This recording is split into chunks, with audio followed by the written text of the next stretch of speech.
Hey guys, we have a great episode this week, one of our best of all time.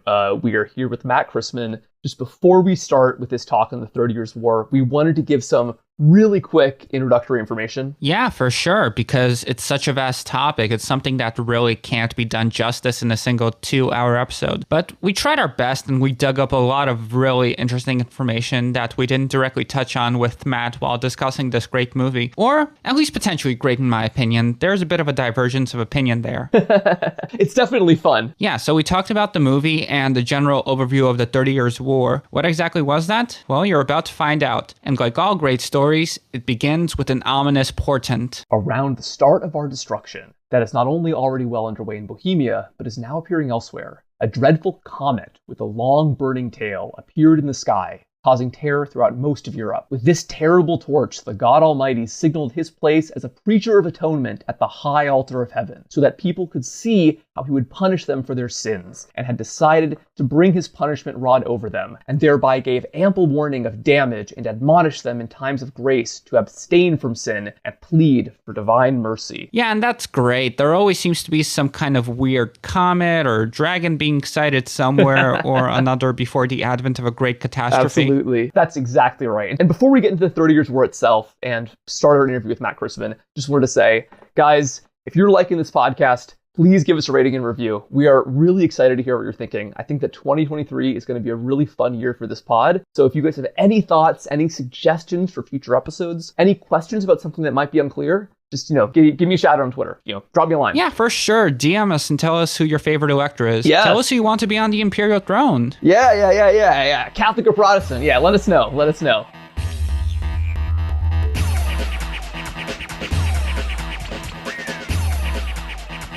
The story starts in May 1618 with the famous Defenestration of Prague. For a variety of religious and political reasons, the nobility of Bohemia, in what's today the Czech Republic, didn't want the Habsburg Archduke Ferdinand II, also the Holy Roman Emperor, to be elected King of Bohemia. So when 3 of Ferdinand's agents met with some Bohemian nobles to discuss disagreements about whether Protestants could or could not build new churches, these angry nobles tossed these guys out of a window and declared they'd elect a new king. They had 2 big demands. Their king couldn't be a Catholic, and he couldn't be a Habsburg. At this time, the Habsburg dynasty controlled not only Austria and parts of Hungary, but also had monopolized the office of the Holy Roman Emperor for centuries. Additionally, they also held the electoral kingdom of Bohemia. Meanwhile, another branch of the Habsburgs ruled the Spanish Empire, which at this time claimed about half the Western Hemisphere.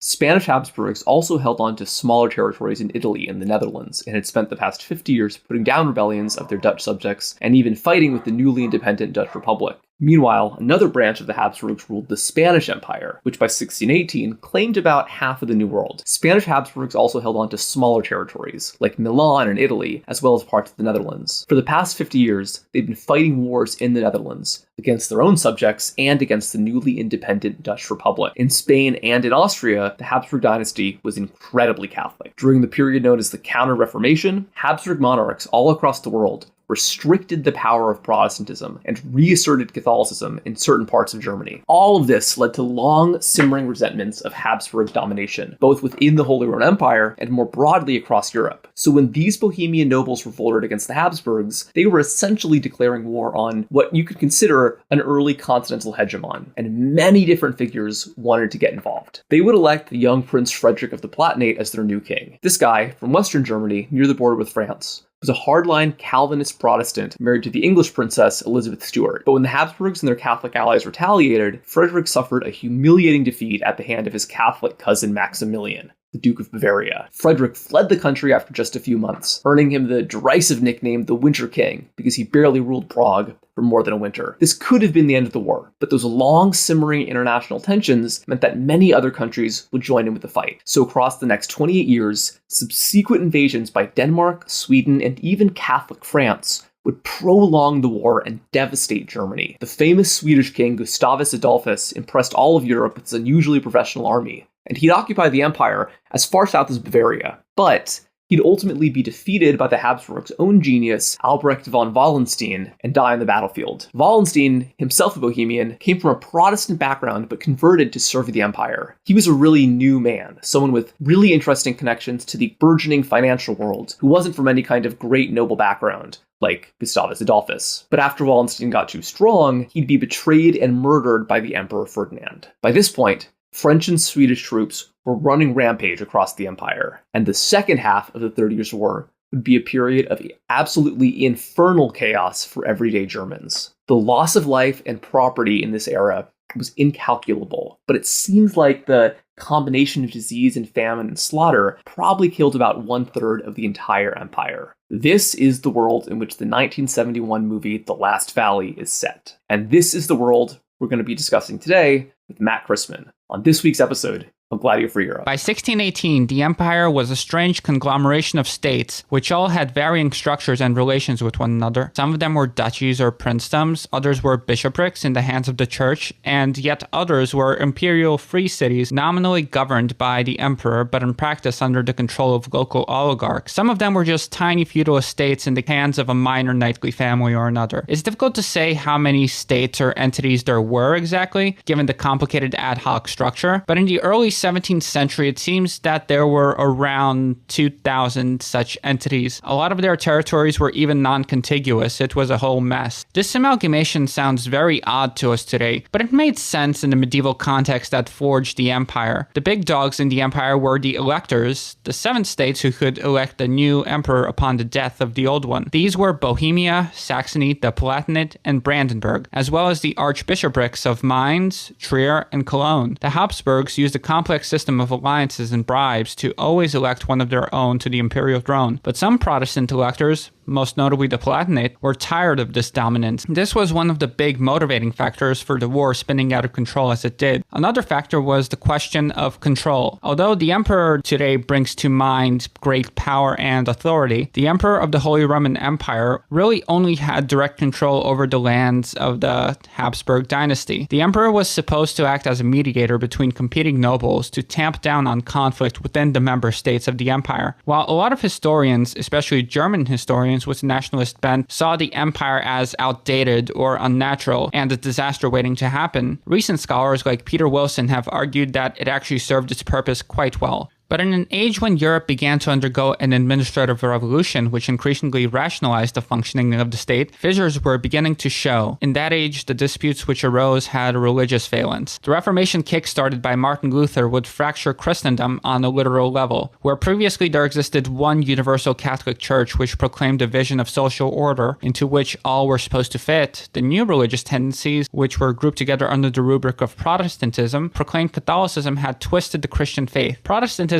caught on within large swaths of the empire. After a period of religious strife, an agreement was reached which subsumed the question. With the Peace of Augsburg of 1555, the principle of cuius regio eius religio was cemented. That is, the faith of the king is the religion. Catholics and Lutherans could not reach agreement on theological issues, but they agreed that the cost of war would be great to both parties and that theological issues would be resolved at some future date. Nobody was truly happy with the compromise, but one faction was left out altogether, and this would breed resentment and a nothing-to-lose attitude. These were the Calvinists. While Luther soon attempted to put a lid on the torrent which he had unleashed and reconciled his theology with the recognition of the supremacy of the nobility, the Calvinists had cleared away the legitimizing ideology of Christendom and opened the door for a more radical rethinking of the order. The rights of Calvinists went unrecognized within the framework of the Peace of Augsburg. Still, many people, including princes, came to embrace the faith, to the chagrin of Lutherans and Catholics alike. Additionally, in the era of the anti-Reformation, the Habsburgs increasingly wedded themselves to the notion of being the defenders of the Catholic Church. So let's get a princely sectarian lay of the land. The electors of Bohemia, Mainz, Trier, and Cologne were Catholic. The Prince of Saxony was a Lutheran, and Brandenburg and the Palatinate were in Calvinist hands, 4 Catholic, 3 Protestants. In a weird quirk of dynastic politics, the territory of Bohemia had come into the control of the Habsburgs, but as the sectarian question became more heated and the Habsburgs took up the Catholic cause more intensely, some Bohemians hoped hoping to defend themselves from a wave of counter-reformation, took matters into their own hands. And we're right back where we started, the Defenestration of Prague. A few Catholics got thrown out of a window, as Bohemians were wont to do, and a call went out across the empire. They were looking for a king. Since this was an elective position, the nobility had a say in choosing its king, and given the threat posed by the Catholic Ferdinand II of Bavaria, who would later become the Holy Roman Emperor the following year, the Bohemian nobility wanted to secure their sectarian rights, and consequently they wanted a Protestant prince. To accept the call would be suicide, but young one prince was bold, and quite stupid, if I may say so myself, enough to take the call. This was Frederick V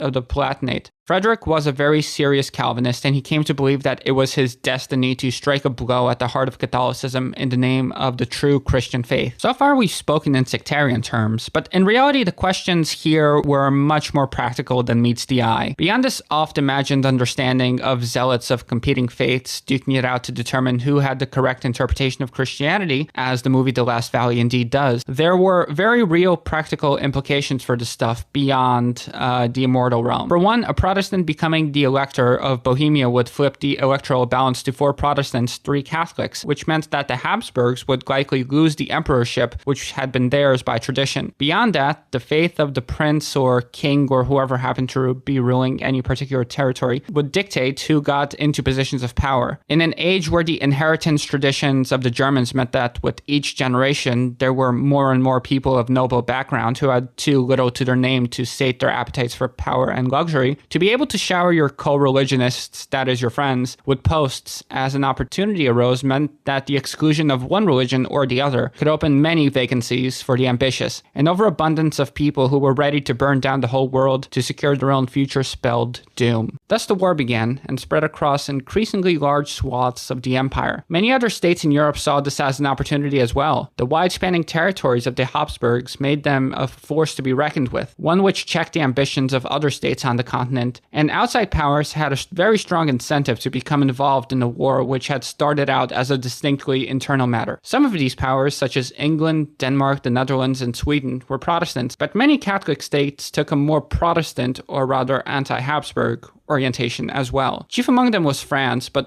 also, funnily enough, the Pope. Thus, it would be incorrect to view the war primarily through a religious lens. The war is usually divided into 4 phases. There's the so-called Bohemian Phase from 1618 to 1625, when the war was largely an internal matter, despite the lofty promises that Protestant rulers had made to provide aid to Frederick. Then there was the Danish Phase from 1625 to 1629, when Denmark rather weakly attempted to secure more territories within the empire under the pretext of defending Protestants. After that was the Swedish Phase, which lasted until 1632, when Gustavus Adolphus, the King of Sweden, succeeded where Denmark had failed by securing large subsidies from France and by bringing the latest advances in military strategy and logistics into Germany before getting himself killed at the Battle of Lutzen in 1632. The final phase of the war was the longest. It was the French Phase, also known as the International Phase. There were ample opportunities to bring the war to a close both after the Bohemian Phase and the Danish Phase, but the different parties involved continued to press on, hoping for terms which would more solidly cement the defeat of their enemies. Thus, in 1648, with the Treaty of Westphalia, the war would come to an end, largely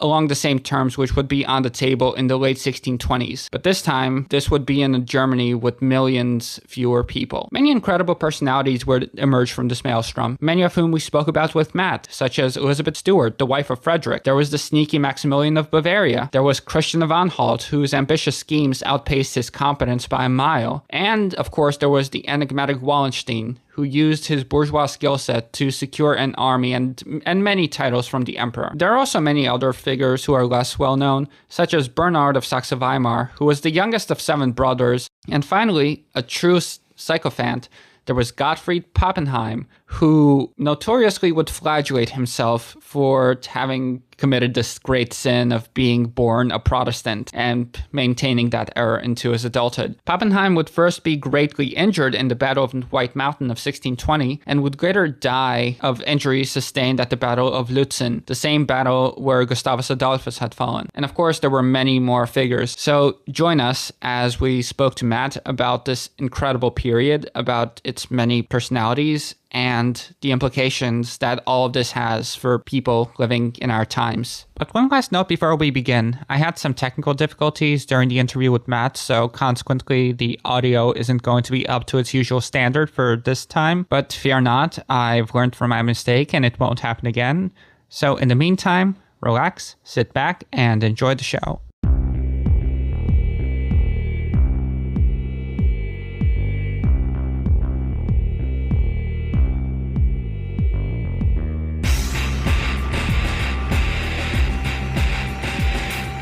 Welcome back to Gladio Free Europe. I am your host, Liam, joined as always by Russian Sam. Hello. And today we have a very special guest. This is somebody who, for 99% of our audience, needs no introduction. But for the 1% of you who are moms, coworkers, or pets left in a hot car, we are joined today by the incredible Matt Christman. Hey, thanks for having me, guys. Absolutely. Matt, you are the host of the paradigmatic podcast Chapo Trap House, a longtime advocate for the wonders of both squids and squibs. One of the most exciting commentators on the field, I gotta say. And you're also the creator of a new show, Hell on Earth, which is going to take us through the agony and the occasional ecstasy of the 30 Years' War. Yeah, that's right. Yeah, me and our producer, Chris Wade, we did a podcast last year, Hell Out of Presidents, about U.S. presidential history. Yes. And this is 30 Years' War in the context of the rise of capitalism. Yes. First thing, 2023, is it treating you good so far? Yeah, lovely. It's going to be great. I think it's going to continue to be great because that's what we all experience, and why not? Well, so for this episode, the three of us watched the 1971 movie The Last Valley, directed by James Clavell, starring a young Michael Caine as well as Omar Sharif, about a group of mercenaries in the war. Yeah, I think it's the only, to my knowledge, it's basically the only 30 Years' War movie that's ever really been made. It basically is. It's one of two. There's a 30s movie about Queen Christina, who was the daughter of Gustavus Adolphus. But other than that, just a total blank slate in terms of cultural impact within the Anglosphere, unfortunately, I feel like. Yeah. So first things first, Matt, how'd you like the movie, and what was your main takeaway? It's not great. It's got its moments, but you can tell that they're trying for a grandeur that the budget and it really won't allow for. Yeah. But it definitely has its moments. And more than anything, I respect that Michael Caine decided to do a German accent. He's trying. He's really trying. He was really going for it, and I tip the cap to him on that one. The death scene at the end, he's really trying his best. Yeah. And I completely agree. There's a few great performances, a few kind of shocking moments. I feel like it looks fun, but the costumes are very kind of, high school play. Yes, definitely. Like a lot of just stuff that's thrown together, you could tell. Yeah. I know one of the reviews at the time said that the drama is unexceptionable, but the setting is intriguing. And that's basically why we're doing this episode. Because like we said, it's one of the only English language movies about the war, one of two. It's the only one that really depicts combat of the war. And I think this kind of brings us to a broad kind of first question, which is that the 30 Years' War is so foundational to so much about the modern world. And obviously your podcast is going to be all about that. But besides knowing about the broadest strokes of the war, especially, like the Peace of Westphalia in the political science world, there really isn't much cultural impact in the English-speaking world at all. And part of this is, of course, is the language barrier, but I'd love to hear your thoughts on why do you think this terrible conflict has basically eluded the cultural memory of Brits and Americans? Well, I mean, I think a lot of it is that it is something that happened to people who don't speak English, which Americans are not very good at remembering at all. Yeah. I mean, like, you put a gun to most people's heads, they'd have a hard time telling you what the 100 Years' War was about or who is involved either. Yeah. So I think that's got a big part to do with it. Yeah, so what brought you to this subject, considering that it's sort of a cultural lacuna for most Americans? Well, actually, it was suggested by Chris because we wanted to do a follow-up to Hell of Presidents. Right. Because, it was something that he had studied a little bit in school and been interested in and intrigued by and thought was an opportunity to talk about something that had not otherwise been really addressed in a podcast form. And I had not considered it really before he pointed that out, but yeah, it was intriguing to me because I had read C.V. Wedgwood's 30 Years' War book about a decade earlier, so I was broadly familiar with it, and I, of course, found it very interesting in that context. So I said, sure, let's do it. And then once I started the research, all these fascinating parallels to the current moment popped up. You could see in the war itself sort of the sinews of capitalism and the new world emerging out of the wreckage of feudalism. And I realized like, oh, this is going to be actually really good. And so, yeah, we've been writing it for about a year now. That's great. Well, we are very excited to hear. And I think it's coming out, you said the 11th, right? Yeah, that'll be episode 1. Great. Well, I'm really excited. On my part, I'm mostly a medieval guy. We've done a lot of episodes on like, the Anglo-Saxons and, the Huns and all that kind of stuff. And then we did a few episodes on the Normans last year. And that kind of got me working kind of up chronologically in time. And so this podcast is coming out at the perfect time because I just read Wolf Hall by Hilary Mantel. I finally got up to the Tudors. And I'm pretty excited to start learning more about the English Civil War, which was happening at the exact same time. Yes. And I feel like that's a pretty kind of funny, interesting connection there. And I'm really glad that I read Wolf Hall ahead of this because I feel like so many of the kinds of political, economic, religious conflicts, both within Britain and more broadly throughout Europe, really don't come to a head until this period a century later. Yeah, absolutely. Yeah, and I do. We end the series with the 30 Years' War, we end the series with the English Civil War, and the result of it, and the Glorious Revolution that is the capstone of the entire era of political ferment, because it's that process that leads to the creation of a state in the UK capable of marshaling all of these innovations and changes in economics and religion and warfare towards the end of literal world conquest. Yeah. And so that's the chart of the course that we take with it. And it is really one large process. Like the whole thing is inextricable. You can't really look at the English Civil War independently of the 30 Years' War because the cause is intertwined. And one of the things that actually sets a lot of the Puritan opponents of Charles I against the Stuarts is Charles I's father, James's decision to not really intervene in the war. Not bail out his own brother-in-law. Yeah. And that ends up sort of setting a stage where James was hoping to avoid bringing the religious conflict of the continent to England. And, thanks to the fact that everyone in Europe was dealing with the same continental crisis, which was being exacerbated by the Little Ice Age,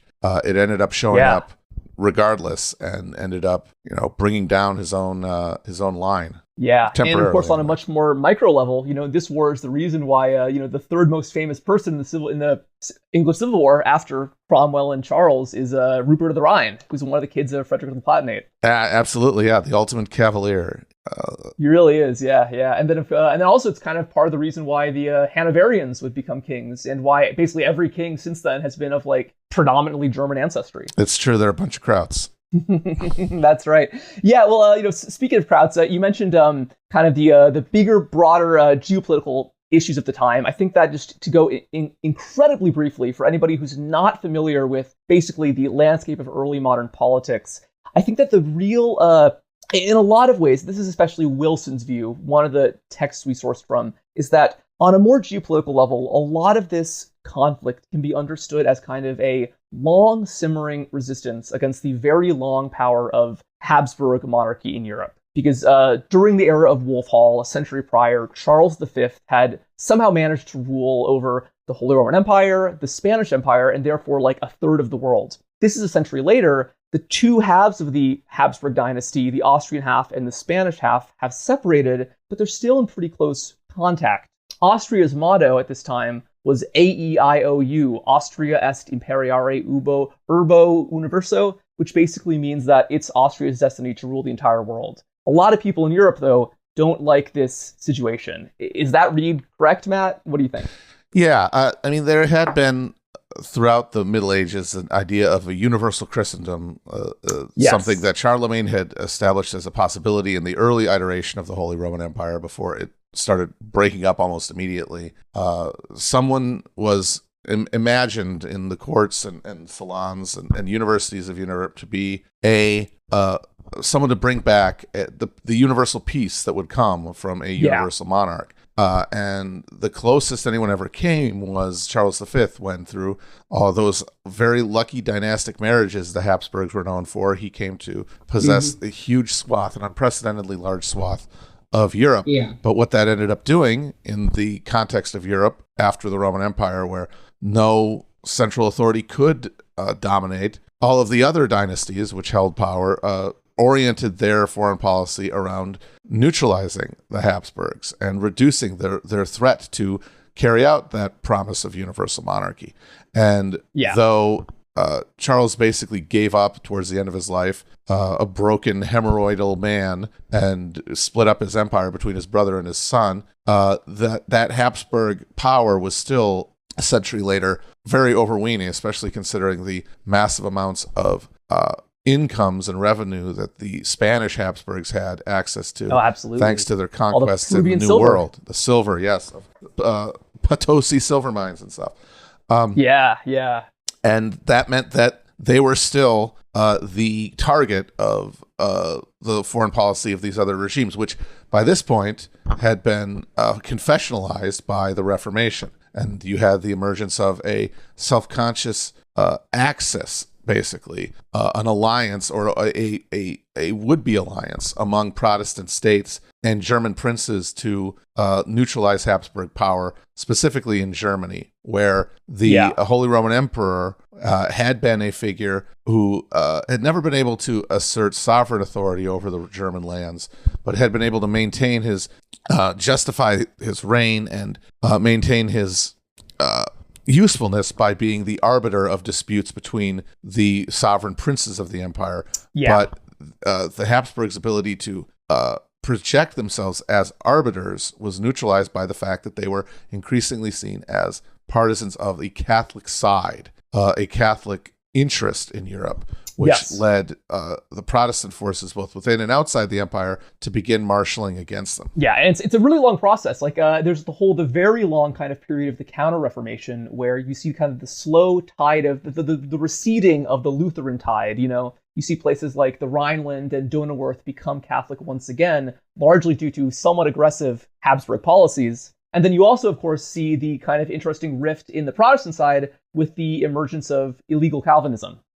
Yeah, that is actually the funniest thing, is that Luther's conception was that once we have people reading the Bible and not just relying on the church to tell them what it means, they will come to the realizations that I have about all the important questions of religion. And almost immediately, as soon as people in the independent Swiss city-states, starting with Zwingli and then Calvin, actually do start reading the Bible, all of a sudden they're coming to different conclusions than Luther, and there's this new strain of Protestantism that is even more hostile towards the secular authorities dictating who will be priests and what their approach to religion will be, and all of a sudden you have this rogue strain of Christianity, this Calvinist strain, that is considered heretical by both Lutherans and Catholics, and is not part of the settlement that had come after the end of the Smalkaldic Wars, the Peace of Augsburg, which saw a de facto toleration of Lutheranism, but no recognition of Calvinism at all. But by the early 1600s, the Palatinate in Western Germany, the part that not coincidentally is closest to the Swiss, closest to the French, is now ruled by Calvinists also. Yeah. And this is like a sliver within the paw of the Holy Roman Empire. Yeah, and I feel like the Calvinists, they just they really faxed and logicked themselves into some just pretty insane and oftentimes kind of repellent, convictions about Christianity. I mean, we got to let them cook, honestly. They were onto some good stuff, too, My favorite Calvinist belief at this time was that the entire idea of the Eucharist ended up being rejected, because they realized that if the body of Christ goes into your digestive tract, you got to poop it out. Exactly, yeah, and that horrified them. So they got rid of the Eucharist. I know Wilson also mentions that the the Frisian Calvinists used beer instead of wine at communion, which is kind of cool. Hell yeah. Yeah, that rocks. All right. Well, speaking of the church, one thing you pointed out, Sam, is that we talked about the idea of universal monarchy, and there was a kind of similar aspiration of universal sovereignty among the Catholic Church, which is also kind of an interesting factor here. Just in brief, Matt, what role do you think did the church play in like potentially stoking this conflict, in mediating it? What do you got to say? Well, you have this, as you said, this Counter-Reformation current going on after the initial burst of Lutheran expansion. And part of it is carried out by Habsburg policies. A lot of it comes down to the fact that the Habsburgs are able to disperse offices, able to disperse jobs, and that becomes an incentive for people to come back to the fold if they want to be able to enjoy those benefices.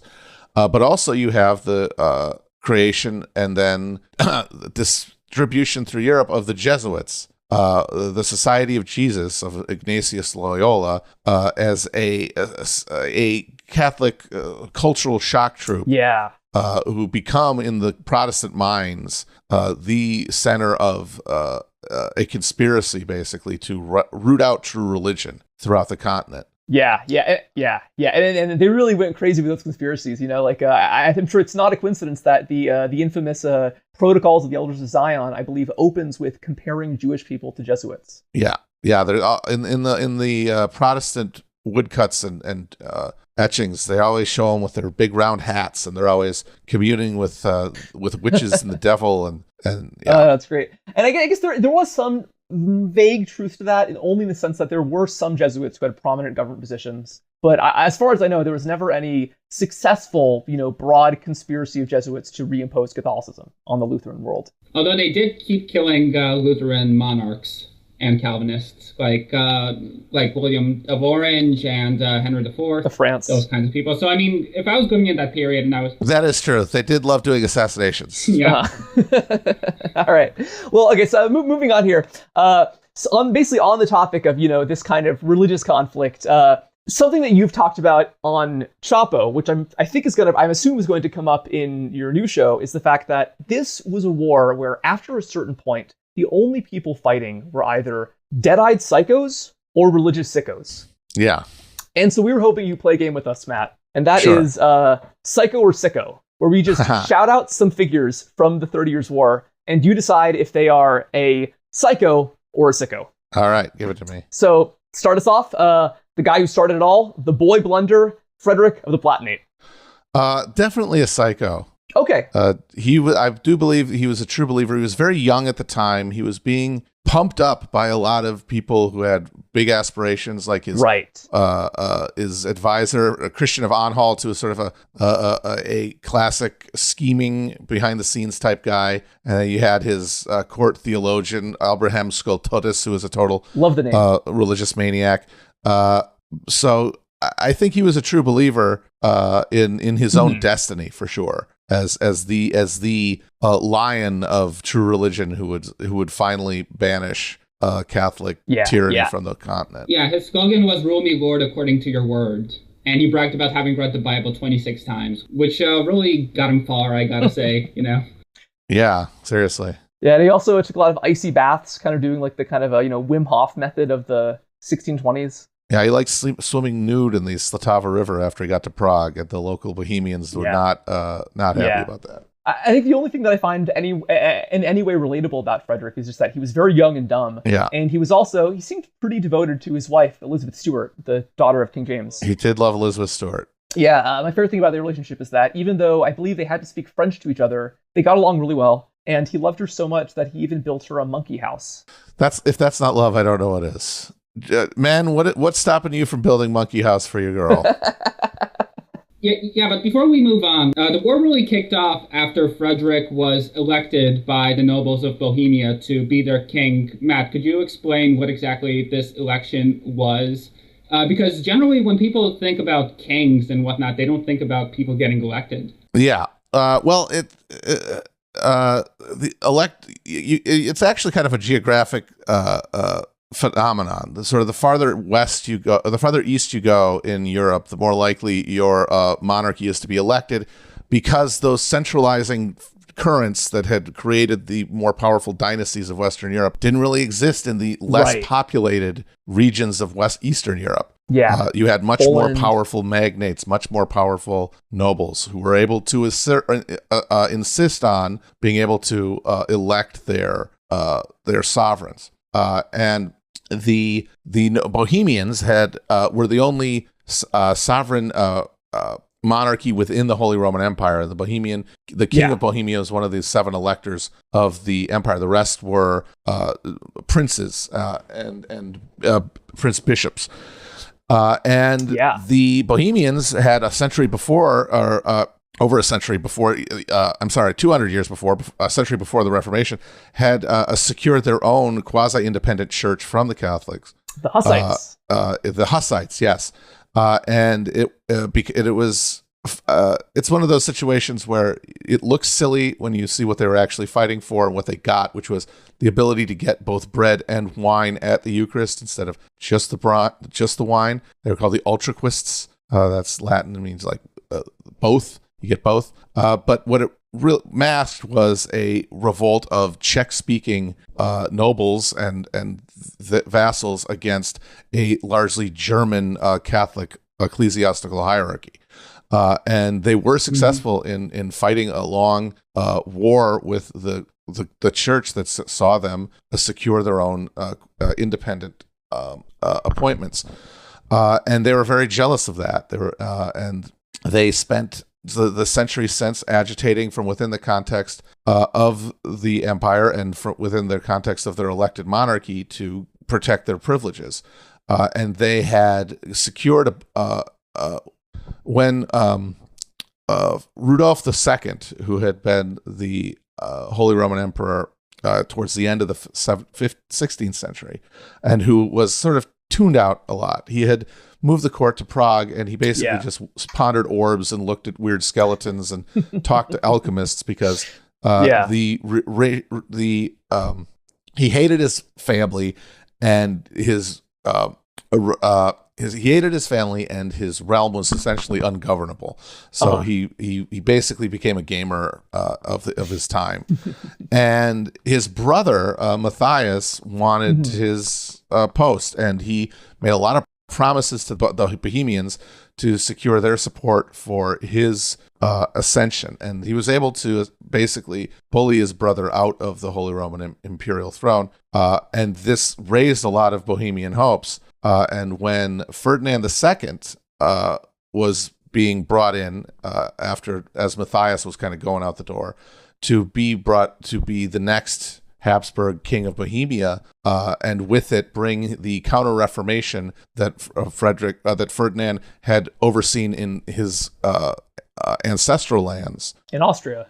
Yeah, in Austria. The Bohemian leaders were terrified of losing their privileges. Certain positions, key administrative spots, had already within Bohemia been transferred from some of these quasi-Protestants to Catholics.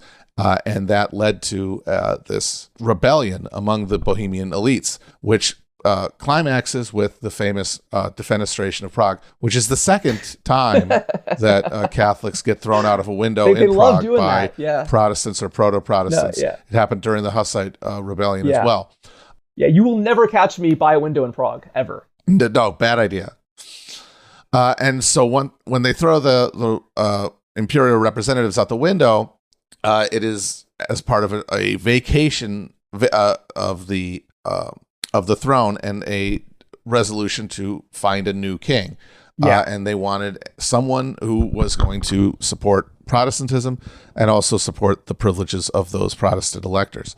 And there were a number of candidates, most of whom, though, refused on principle to even consider it because of how dangerous it would have been. It would have involved going against the Holy Roman Emperor and becoming outlaw, basically immediately by accepting this crown that was being offered by these rebels. The preeminent Protestant elector in the Holy Roman Empire was John George of Saxony. Yes, big boy. The big boy, Beer George, who was peace-minded, did not want to rock the boat, hated Calvinism as much as he hated, more probably than he hated Catholicism, Yeah. and refused right off. But Yeah. Frederick V, who was in this court filled with intrigue, filled with apocalyptic fervor, filled with conspiratorial imaginings, where his advisors had been stitching together what they thought was a strong Protestant diplomatic bloc that could have his back in the event of a conflict with the emperor, decided to go for it. And so the Bohemians elect Frederick king, invite him to Prague, and he accepts. And that starts the entire war. Right. Yeah, so next up on our list of sickos or psychos, we have, there's been a lot of talk lately about kids getting groomed, and we're going to talk about the guy who groomed Frederick. That would be Christian of Anhalt. Real weirdo unto himself. Could you explain who he was? So Christian of Anhalt was one of those princes of one of the tiny little ass principalities that was the majority of the Holy Roman Empire. There were a number of large polities, but it was mostly a patchwork of very small territories with a territorial prince. And Christian of Anhalt was one of those, and he was never going to be able to see his personal ambitions satisfied from that position. So he did what a lot of those minor princes did, and he ingratiated himself into the court of a larger prince. In this case, first, the Palatinate, he got in good with Frederick's father, and then by the time Frederick came of age, he was essentially a second father to him. And he had incredibly grandiose designs for the Palatinate and for his groomee.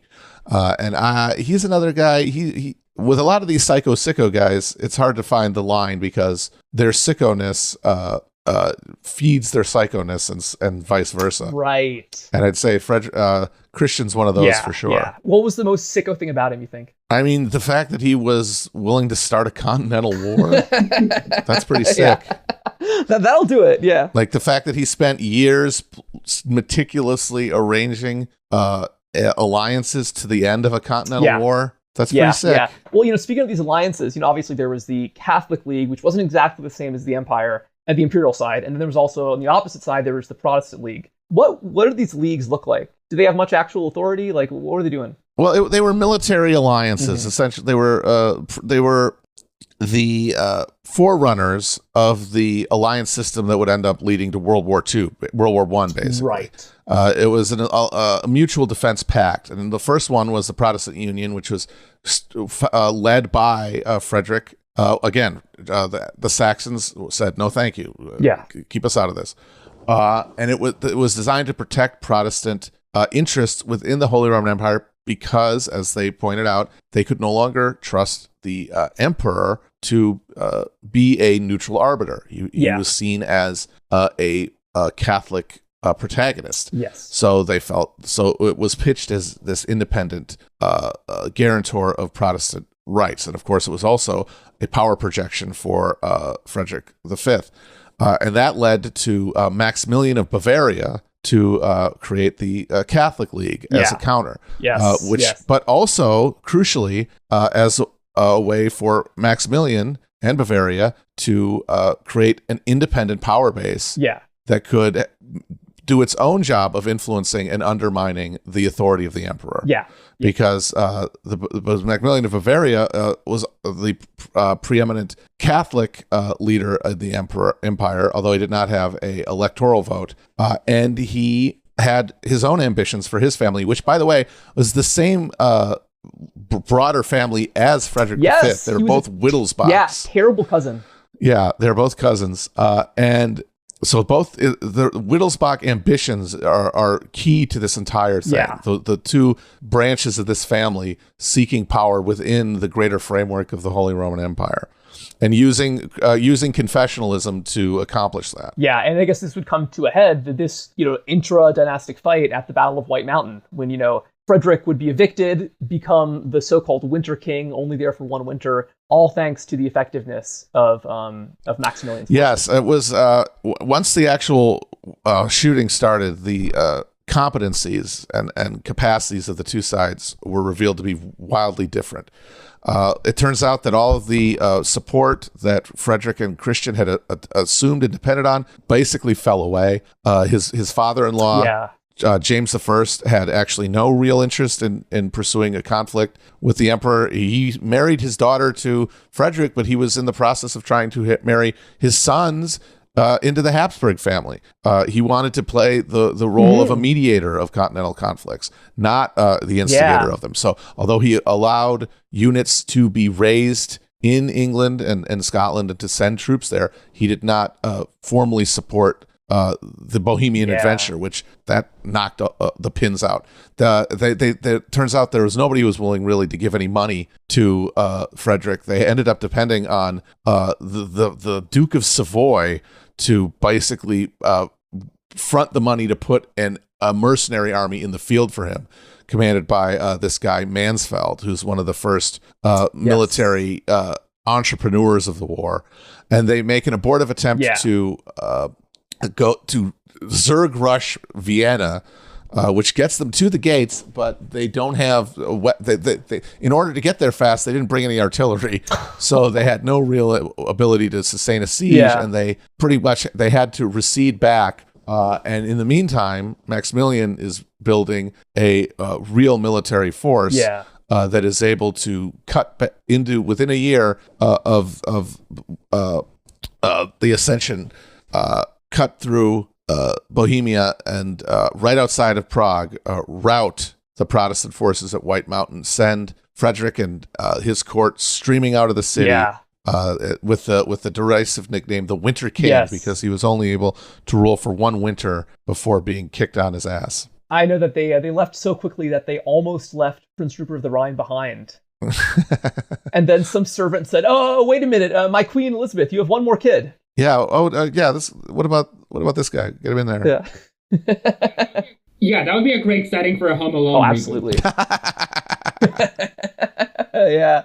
I know they also when after White Mountain happened, they saved all of Rudolph II's artworks that the Protestants were about to destroy. Yes, his all of his wonder books and curiosities. Although a lot of those did end up getting essentially heisted by the Swedish army right as the Treaty of Westphalia was being signed 30 years later. Really? Yeah. Well, that might be why, if any of your listeners are in Los Angeles, if you go to the Getty Museum, I believe you can see Rudolph II's Cabinet of Curiosities. Yeah. What? Yeah, you should check it out. I think it's his. I think it's Rudolph II's. Yeah. I did not know that. All right, I gotta go. But all right, talking about the Battle of White Mountain, I think you cannot mention this without talking about the guy who won it, our next psycho/sicko, this being Johann Tserclaes, the Count of Tilly. Yes, he was from the Spanish Netherlands, and a career soldier, and I would definitely say just a good old-fashioned military psycho. And I don't know how you don't be one of those when you're in your late 60s and sleeping in tents for years during the course of this war, which is what he was doing. Yeah. Yeah, he was 72 years when he sacked Magdeburg, apparently.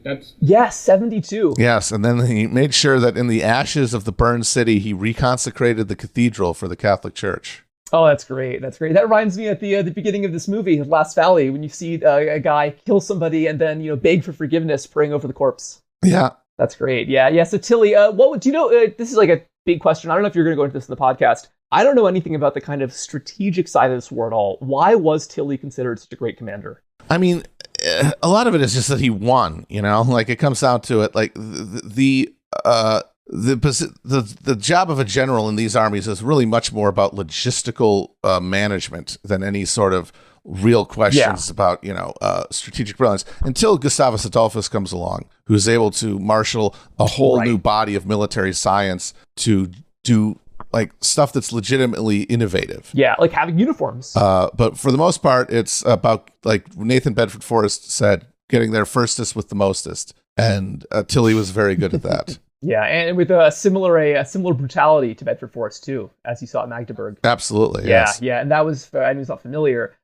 This entire town of like 25,000 people, nearly all of them were initially slaughtered and then burned. Mm-hmm. Yes. Terrible. Probably the most infamous incident of the entire war. I'd say. Yeah, it becomes its own neologism after the war. Magdeburgization is taken. That's a word that means that an area has been destroyed when it was taken. That prisoners have been massacred. That Magdeburg, it becomes the term for the savagery of the conflict. And talk about seeing modern conflicts reflected in the past with this kind of thing. Yeah, absolutely. You mentioned Gustavus Adolphus. Tell us about that guy. I know he's usually, I feel like he's one of the main figures people bring up during the war, mostly because of his military reforms. But as far as I can tell, he wasn't really that effective in the 30 Years' War. Well, he was effective at breaking the stalemate, and most importantly, of getting some W's on the board for the Protestants. When he shows up, the Protestants had basically not won any significant battle. After White Mountain, if the Habsburgs had sued for peace earlier, they could have won. They could have wrapped this thing up in like 1624, 1629. Yes, but when you're winning that good, when you're winning that big, there's always the question of, well, what if we push a little farther and get everything we want, rather than have to settle? Because there was the dream that you could really end this entire Protestant insurgency, break this independent power within the empire, because look at what we're doing. We're rolling these people up. They beat the army at White Mountain. They rolled up all of the handful of paladins who decide to keep the fight going after White Mountain. Then the Christian of Halberstadt? Yes, the Mad Halberstadter, Christian of Brunswick, who, speaking of Elizabeth Stuart, was kind of fixated on Frederick's wife. He had a big banner that he went into battle with that said, "For God and for her," referring to Elizabeth.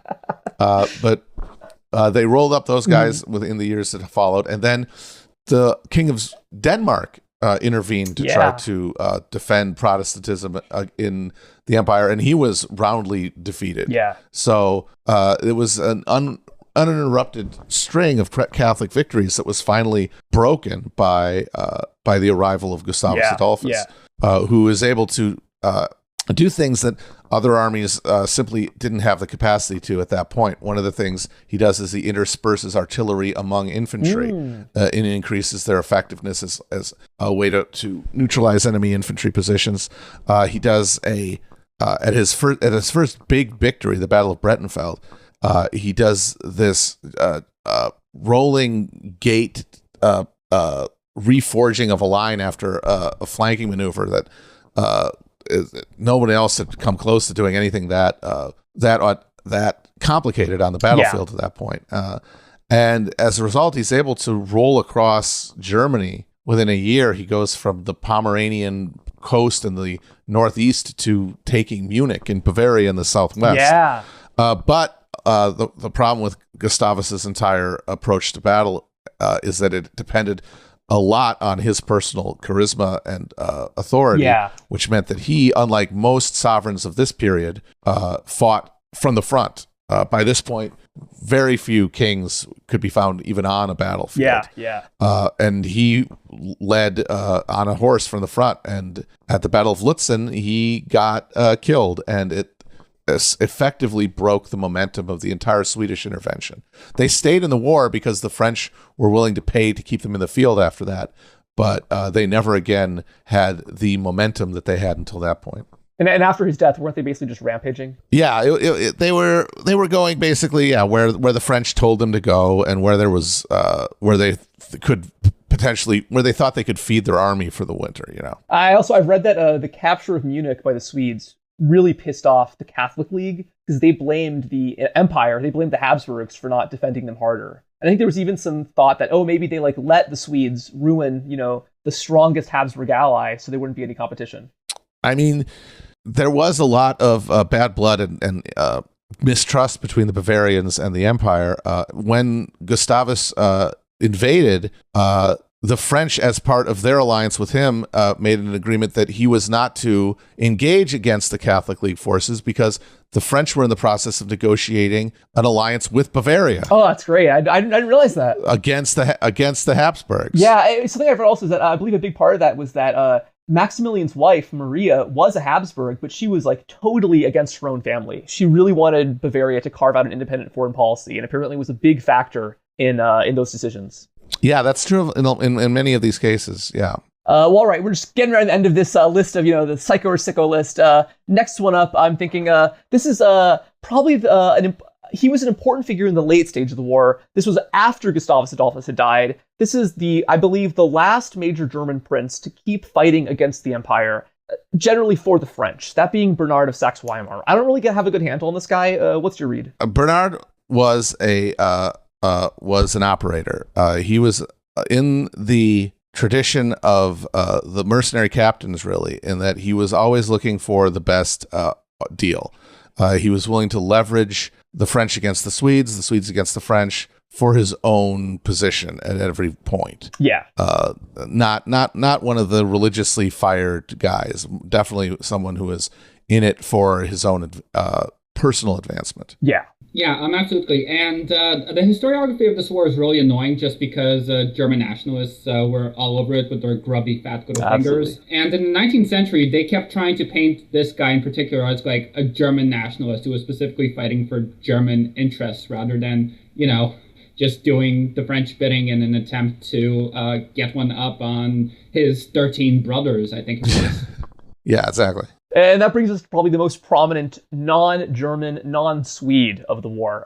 Probably my favorite character because he seems so out of place. Really just this bizarre figure who I believe initially comes in because of the need for a new Bohemian king, and that being the bizarre Eastern horseman Bethlen Gabor of Hungary. Bethlen Gabor, the swarthy little Tartar, as C.B. Wedgwood called him. Yeah, Bethlen Gabor is a Transylvanian prince who has designs on the Kingdom of Hungary, and is another. And he is a Eastern European Calvinist. Because Calvin and another guy who there. claims that he read the Bible a million times and it was going to give him superpowers. Yeah, and he was a on and off ally of the Protestant cause. Yeah. But at every point he was willing to take an offer if it was on the table. Yeah, he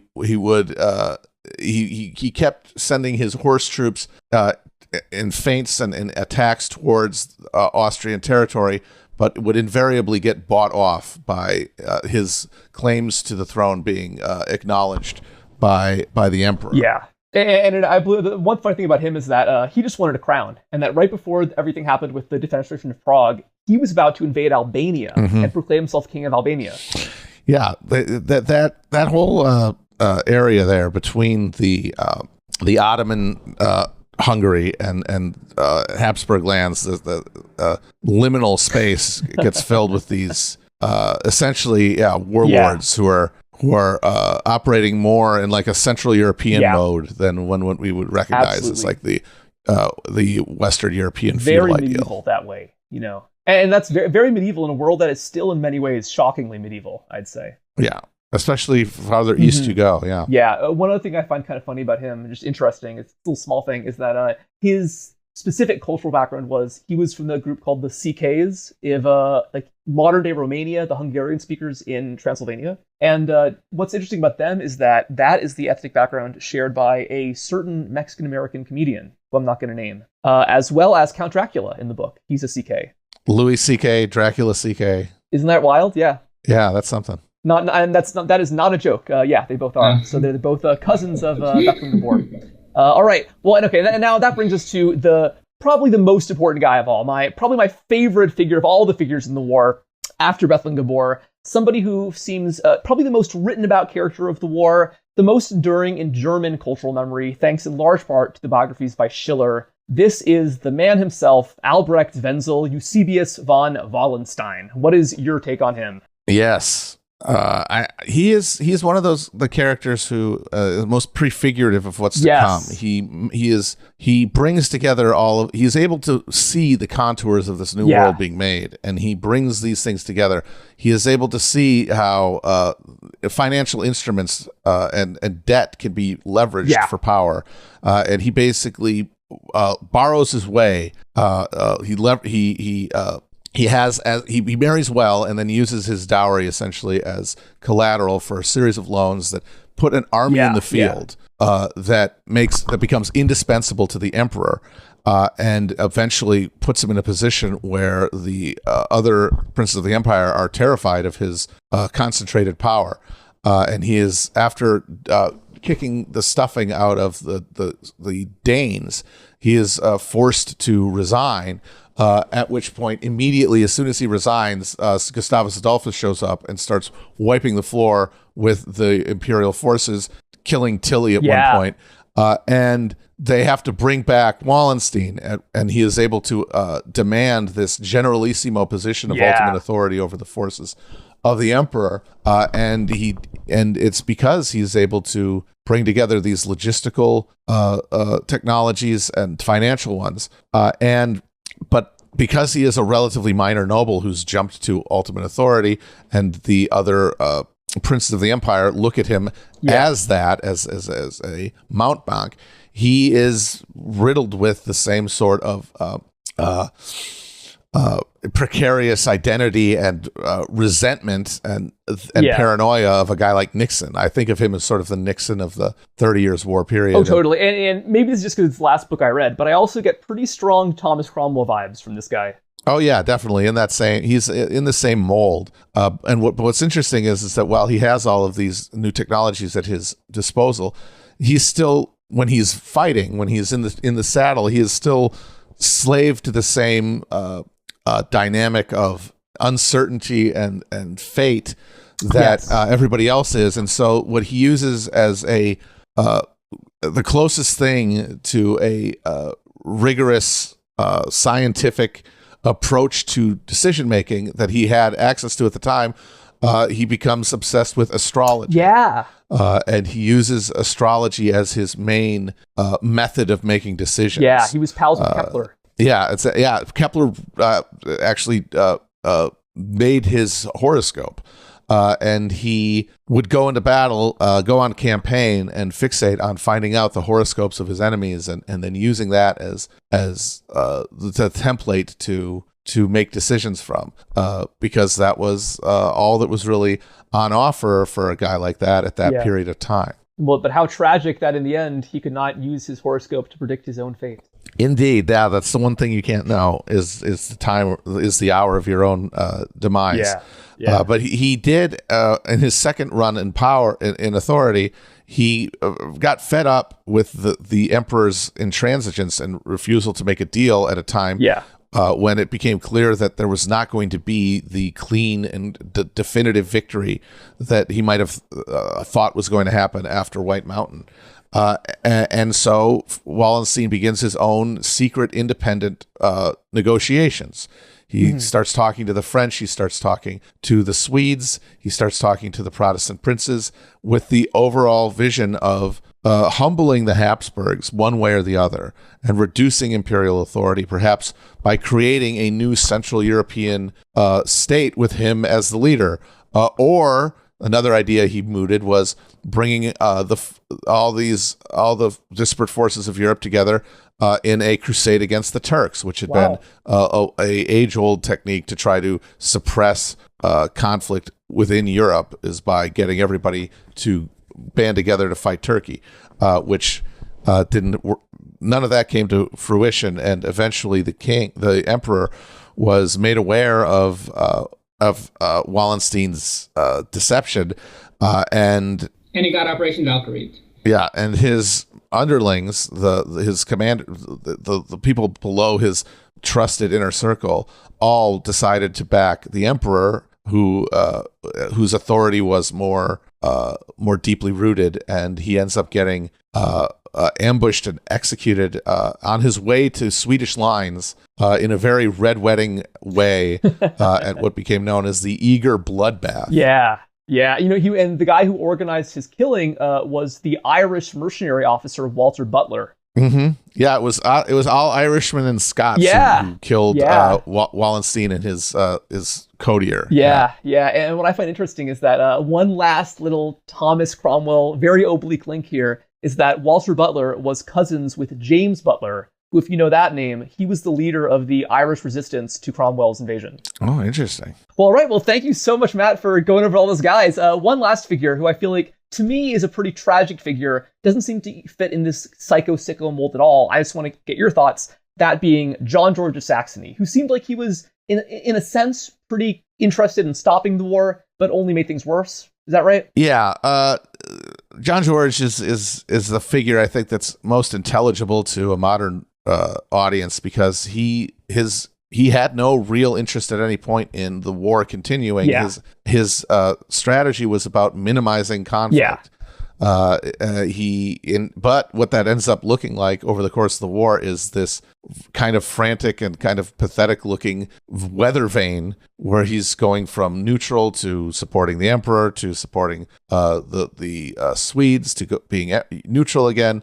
But all in the interest of not having to fight, of not having to destroy Germany. And when you look at the horror that the war wrought on the German lands, it's hard not to sympathize with his instincts, even if his effectiveness was pretty much nil. Mm-hmm, mm-hmm. And of course, he was also the only guy, as far as I know, the only prince to survive the entire length of the war, all 30 years. Yeah, him and Maximilian were the only ones who did not die before the war ended, from the generation that started it. Yeah. And I guess finally, very last to close this off, I feel like Ferdinand himself never seems to take much of a prominent role in any kind of scholarship about the war. The Habsburgs usually come off pretty poor. I feel like often people kind of see them as, they're creepy and inbred. They all look the same. They're kind of like the early modern McPoyles. Yes, they got the big jaws, weirdos. Yes, oh God, the jaws, the lips. So I would love to hear just kind of your last take on the Habsburgs as a whole, both the Spanish Habsburgs, the Austrian Habsburgs. What's your thought with them? Well, the Spanish Habsburgs are literally a different breed. They are yes, a different species. Yeah, they're like the Innsmouth Habsburgs. They're super inbred, hyper fanatically religious in a way that the Austrian Habsburgs, for the most part, were not. They were the ones who they were the most Catholic majesties. They were the ones who took the religious vision of universal monarchy most seriously, whereas the Austrians, enmeshed in the center of the Reformation in Germany, were basically incapable of doing. Yeah, like even a guy like Ferdinand II, who is relative to other Austrian Habsburgs a Catholic hardliner, and does push for things like the Edict of Restitution that prolong the war. And then that was where they said all church property that had been confiscated a century prior now had to be itemized and returned back. Yes, which guys like Wallenstein, for example, said this is a terrible idea. Yeah. This is not going to work. This is only going to make things worse. Yeah. And so but he was surrounded by his own coterie of Jesuits and priests and stuff, and he felt a sincere religious commitment, and he felt it his duty to advance the interests of the church to save souls, but also coincidentally, extend Habsburg influence where it had been lost. But even he's still a relatively worldly guy, but he was a sincere Catholic also. Yeah. So I have a little bit of sympathy for Ferdinand II. He's not he's not a total lunatic like some of these guys are. Yeah. But he also bears a lot of responsibility for a huge amount of the real horror of the war too. Well, clearly you've read a whole bunch about this war, and I feel like what's really interesting about the 30 Years' War is that this is a period in which media proliferation was reaching absolutely new heights. There isn't as much English language scholarship on the war as you might expect. There's two big books that we both read parts of, Europe's Tragedy by Wilson, and then The 30 Years' War by Wedgwood. But I was really curious to know, what kind of sources did you and Chris draw from when you were building this? Was it just those two especially, or did you go into the broadsheets and the ballads being made at the time? So we read both of those books. I also read a number of books of just compilations of primary sources. So yeah, I like the broadsheets, the woodcuts, the songs and stuff like that. I definitely went through that. Yeah, they love their woodcuts. Yes. I also read another really big book that puts the 30 Years' War in the context of the greater 17th century crisis that was instigated by the Little Ice Age. That's Global Crisis by Jeffrey Parker, which I highly recommend to anybody who wants a sense of what the world was going through in the 17th century. when the global drop in temperatures led to agricultural crisis basically everywhere that you had significant human populations. Yeah. Yeah, I'm just a really big fan of Wedgwood because she's a great writer, but also she's very much writing in the mindset where Europe is on the edge of war, and she just can't help but make Ferdinand look like proto-Hitler, essentially, with the same kinds of megalomaniac tendencies and this universal ambition to, conquer the poor Czechs who don't want to be a part of it, and etc. And it's just really interesting from the perspective of how history is written, in that, we generally don't think about the way that our times are going to be influencing what we write. But as I was reading all of this, I was just trying to imagine what, a resistance liberal trying to paint Ferdinand as Trump would, write when trying to do a history of the 30 Years' War. Man. Yeah, like Gustavus Adolphus, I guess, would translate into Hillary or something, and then you have Frederick as Bernie. There's a dang apricot dumpling in the Palace of Vienna. Yeah, something like that. Yeah, that is funny, and it's pretty tenuous. You can't escape the context that you're writing. Absolutely. Our take on the 30 Years' War is shaped by climate, and that's not a coincidence either. That's because that's what we're experiencing now, and that's the filter that makes sense of a lot of the crisis that we're seeing in the contemporary moment. So it's going to be reflected in the way we talk about this period. Yeah, and it also climate is. It's not always at the forefront of our minds, but it's obviously a major part in every conflict. It's always a huge part of our lives. There's a reason why your go-to small talk is "How's the weather?" Yeah. Yeah. One really great book that we read about 1,000 years prior to this is Children of Ash and Elm, this book on the Vikings that we did for an episode on the Northmen. And that goes really deep into how a much earlier climate crisis probably led to a lot of the transformative changes of the early Middle Ages. So it's kind of funny seeing that another climate crisis basically ends a lot of those institutions that came around at that time. Yeah, because at every point, a social world is being made on top of a material base. Yeah. That is shaping these institutions. And the institutions then, shape material reality. But it's these exogenous shocks. It's these things that change the underlying inputs that the system depends on that really end up destroying them, because the power structures that exist depend on one set of arrangements. And no one in any position of power will willfully cede their power or do the sort of radical change necessary to adjust the social order to these new array of inputs.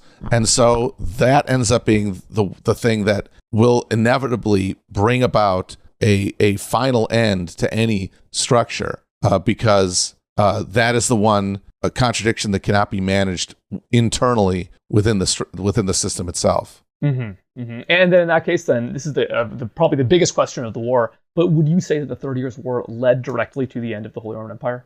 I mean, yes. The Holy Roman Empire that persists after the end of the 30 Years' War and the Treaty of Westphalia is a fundamentally different position. It's a fundamentally different authority. It's broken in significant ways that are never rebuilt. And by the time Napoleon shows up, he is able to kick down the rotted door and bring the whole thing down. But the reason it was still around that long is because of its largely ceremonial nature. Mm-hmm. By the time the Prussians arise as a power in northern Germany, asserting their own prerogative, there is no imperial response really to that. It boils down to Austria, and the hereditary territories, not any idea that they're going to be able to marshal a empire-wide response that you saw in the 30 Years' War.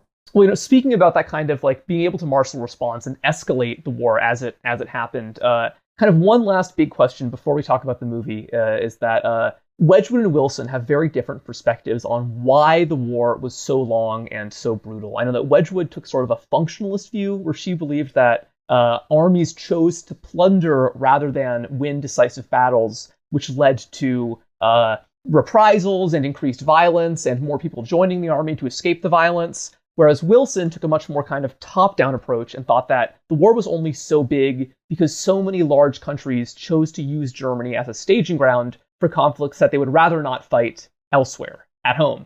What's your take, basically? Why was the 30 Years' War 30 years? I think both of those factor in. You have the incentives of the military commanders, which are to stay in the field and to avoid battles that might destroy the armies that they built. But then you also have, especially once the French decide to start bankrolling Sweden, you have this great power politics as part of the greater struggle for influence and reputation on the continent. And all of these things, all of these incentives from all of these actors only flow in one direction. There's no countervailing force to stop it. There's no interest in the war ending other than, the people who are suffering, who have the least political agency. Like the higher you get into any of these hierarchies, be it the military structures or the dynastic powers, the interest in persisting is universal. The interest in stopping, it's an inverted pyramid. All the interest in ending the war is at the bottom of the pyramid where there is no political agency. Yeah.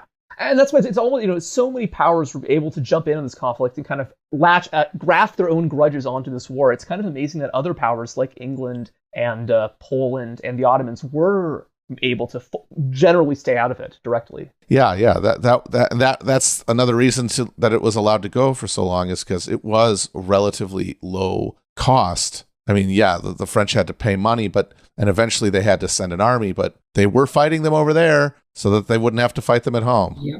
And of course, as a huge long-term consequence, that basically sets the stage for France rather than Germany being the dominant continental power for like the next 200 years. Yeah, I mean, they did get that, but of course, the whole time that they're focusing on dominating the continent in the old-fashioned way that the Habsburgs had hoped to, the actual future of Europe was being forged in the rest of the world, in the colonies, and by the Dutch and by the English. And that's true. And by the 7 Years' War, the France's pretensions are doomed until they're able to, be supercharged socially by the French Revolution. But even that is just sort of a last, supernova burst before extinguishment. And then you mentioned the colonies. I think one thing that I find interesting about the 30 Years' War is that it was never a world war. It was always fought in a relatively contained geographical area. Mm-hmm. But despite that, it was fought by these powers with these huge empires. But they deliberately chose to keep it limited, which I feel like might have, in some ways, limited the amount of destruction in the war, but also meant that it was just terribly concentrated in a way that especially hurt the German people, that a normal war might not have. Yeah, everyone dumped everything into Germany. There were the if you take the 80 Years' War as like part of the 30 Years' War, like there is an overlapping there. There is some colonial conflict between the Spanish and the Dutch in the Caribbean and in Southeast Asia. Yeah. But nothing that sees the sort of mass armies and mass slaughter in Germany. Yeah. And Russian Sam dug up this really great quote, which is a letter from Sigismund of Poland to Wallenstein that just kind of shows the ways that the different powers hoped to use this war in Germany as kind of a staging ground for their own ambitions. Yeah, it reads, Denmark eagerly wishes to hold peace negotiations with His Majesty the Emperor, but we are certainly not pleased to hear this, since, praise be to God, triumph and victory are within the Emperor's grasp. Were one to continue further military operations, one might easily use such a sizable armada to seize the Danish Straits, and from there, the entire kingdom of Denmark. The King of Spain would also thereby be empowered against his enemies, the Dutch, and we too would be able to regain our kingdom of Sweden much sooner and easier through the aid and assistance of the King of Spain, which is just, it's perfect sicko behavior, just because, all the pieces are there for this war to end several times over, but people just exactly they want peace on their own terms. They want to and also I think it's funny. This is Poland saying that. It's like the Drake meme. Like he thinks he's on the team. Well, I mean, they were the Jagiellon dynasty in Poland were in-laws of the Habsburgs. It was the Vasas by this point. Well, they had a claim to the Swedish throne also, so they were like especially mad. Yeah. Yes, they did. Yeah.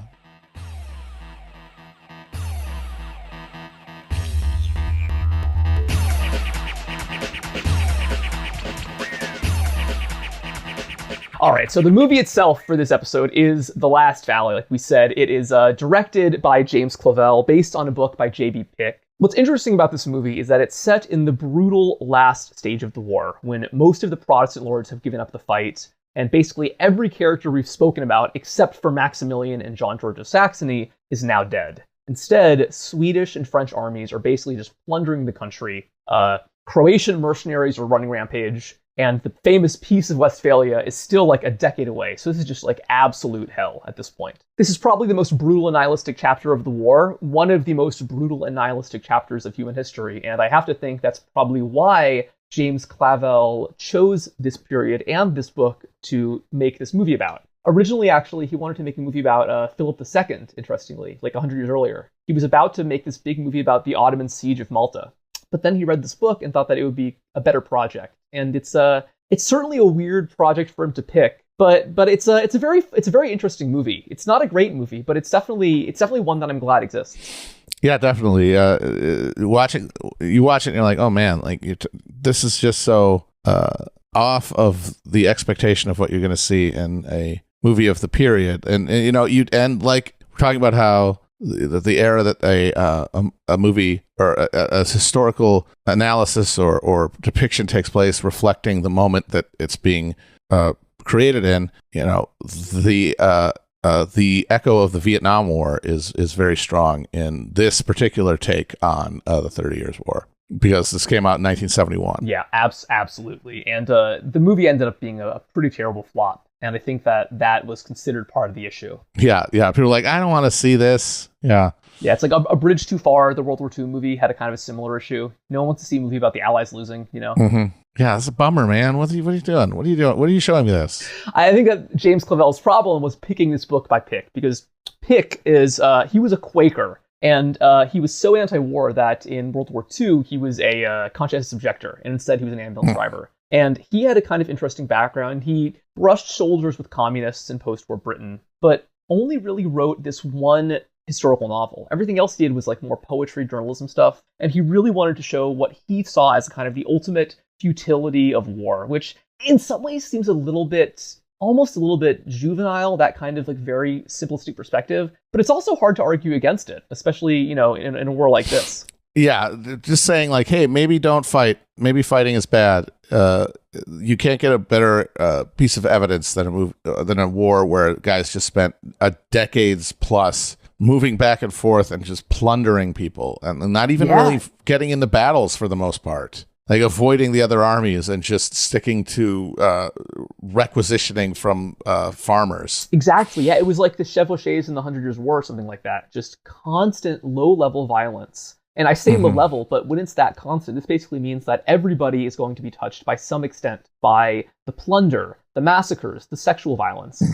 And that kind of brings us to the point of this movie. It's called The Last Valley because it's set in the only remaining village in Germany that has somehow miraculously been untouched by like 25 years of war. A young school teacher named Vogel, played by Omar Sharif, in a pretty good performance, he finds this village and then is immediately discovered by this brutal squad of mercenaries led by this strange anonymous captain played by Michael Caine in a German accent. He went for it. God bless him. In one of his memoirs where he talks about this, he's just basically like, oh, well, you know, I previously adopted a German accent for one of my other roles, and it's quite easy for an Englishman to adopt a German accent. No, it's not. Shut up. Yeah, he had a lot to say about the movie, and one thing that you kind of rolled your eyes at, Sam, is that he saw it as a very anti-religious war. And he said something like, oh, I hope that people in Northern Ireland can see this movie and stop fighting about their stupid religious quarrels. Yeah, he got involved in it explicitly as an anti-religious statement, and it just feels incredibly self-exculpatory for this guy to, say, oh, those dumb people over there in Northern Ireland fighting over this dumb religion. I'm so worldly. I'm so above that. It has nothing to do with what my state is doing to the Irish at all. It's just... Yeah. Like second-class citizens, yeah. What are you talking about? It's just a bunch of petty religious stuff. And the movie definitely emphasizes religion as the cause of the war, as the cause for all the violence. Because Clavel was like a libertarian. He was like an Ayn Rand guy. And like this is very much part of that sort of amorphous countercultural current of the time, which condemned traditional authority, but largely in terms of being connected to old superstitions and to not being rational and reasonable. That's where violence comes from. And that's why I feel like it feels just like a spaghetti western. Yeah, and drawing that comparison further, I kept thinking about Blood Meridian as I was watching this. Oh yeah, of course. Very nihilistic take on a ground eye view on what low level violence looks like. Because often it's these kinds of small roving bands are just as brutal, if not more so, than like a massive army meeting on the battlefield. Oh yeah, the majority of the violence committed against civilians during the course of the war was not by an army per se, but by these smaller groups. Some of them not even affiliated by that point. Just essentially deserters who had become a de facto highwaymen.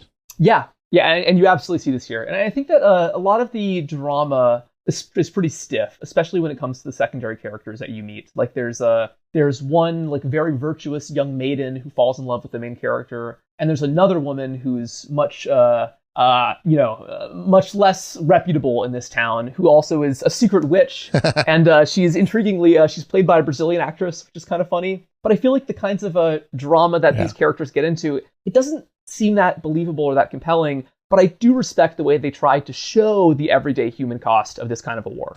Yeah, the emphasis is interesting, but the characters themselves never really gel as anything. A lot of the words, you said stiff. That's definitely the word for it. Everyone is very stiff, and I think part of that is because nobody really knows how to portray that era. Nobody knows how to embody, because it is such a weird middle zone between traditional, depictions of the medieval era and modernity. Like that. This whole time period is sort of is neglected in film and art in general, in part because people have a harder time with that sort of liminal historical space. Like if you want a movie about the Middle Ages, you want the Middle Ages, you want the medieval era, you want the feudalism, you want like knights and stuff. Mm-hmm. And if you want modernity, you want modernity. This thing where it's like half one and half the other, and like they're still on horseback and they're still wearing armor, but also there's guns. It's like, what is this? Yeah, absolutely. Yeah. Like that, with those weird Oliver Cromwell helmets that were just like two little metal bars. Yeah. Yeah, with the bars in the front, like a punter's helmet. Yeah. And speaking about the costumes, I think it's funny that it's obviously it's set in the 17th century, but the costumes might as well be like 17th century BC. You have guys in like fur and sandals.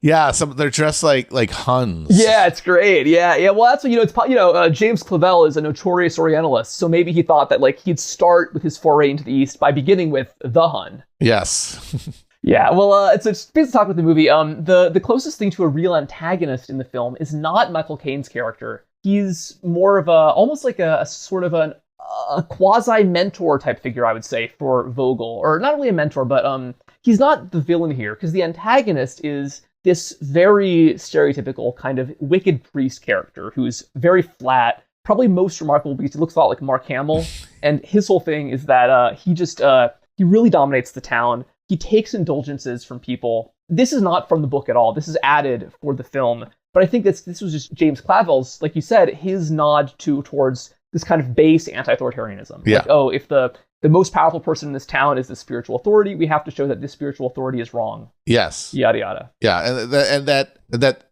unjust authority comes from an ability to harness and manipulate people's superstitions. Yes. Their lack of rationality. That rationality is what brings real democracy and real freedom, and that religious belief is this miasma that binds people to unjust and arbitrary rulers. Right. And I think that's why the film turns the captain into a much kind of more sympathetic character, because his whole thing is that he is against any kind of religious conflict. Yeah. That if you try to start shit in his mercenary band, he's gonna stab you with his pickelhaube. Yeah. Yes. Yeah. He emphasizes repeatedly that it is that the priests started the war and the priests are keeping the war going. I think that probably the weakest plot point in the film, because it's not in the book also, it's totally tacked on, is how he falls in love with the Latina witch in the town, Erica. Mm-hmm. And she's literally a Satanist, which I really don't find believable at all. And that's kind of shows his soft side. No, I've always thought this is funny when people try modern day like Wiccans or Satanists try to claim the victims of witch persecutions as part of their Oh yeah, absolutely, yeah. Because it's like, if you brought these people back and you said that to them, they would be pretty pissed because they mostly went to the stake as believing Christians. Yes. Who were being framed by hysteria, and to have them now be retroactively turned in. No, they actually were Satanists, and that's just okay. Yes, no, it wasn't misogyny and ergot. It was, yeah. No, absolutely. No, yeah.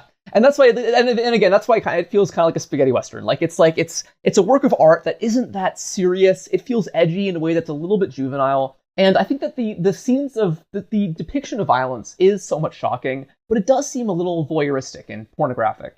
Yeah, and that's very of the time. Like the films of that era were exploring for the first time the new boundaries of what was allowed on screen, and so yeah, absolutely. It's a much clumsier version of what Peckinpah was doing at the same time. Yeah, absolutely. The battle scene, the actual fight scenes are kind of like slapstick. Honestly, like there's the combat itself. I agree with that. The combat itself isn't that interesting. Although I really did appreciate the one little thing about the final fight, which was that they basically, as far as I can tell, they did the Barry Lyndon thing, where there was no artificial light in the final scene. They just had real fires lighting the way, and you can't really see what's going on, but it looks pretty damn cool. Yeah, when they charge across the bridge, that's actually kind of effective. But like when they have the ambush in the woods, they're like jumping on each other, and it feels very goofy.